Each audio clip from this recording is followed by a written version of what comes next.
Hi friends, for your Math Center game today, you're going to look at the numbers and pictures. So you're going to look at the number. I see the number 6. You're going to count how many? 1, 2, 3, 4, 5, 6.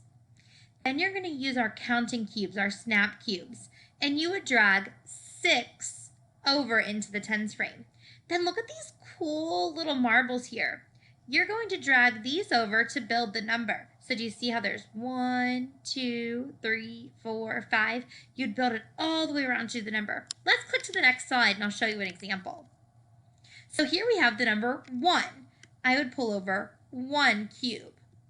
Then I can pull over my dots to trace the number.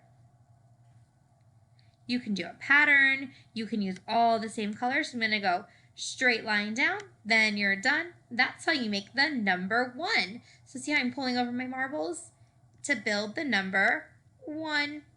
All right, my friends, so you're going to do the same thing on yours and pull the marbles over to build your number. So again, you're going to look at the number, count how many, pull over that many snap cubes, and use the marbles to build the number. Have fun. I'll see you back soon.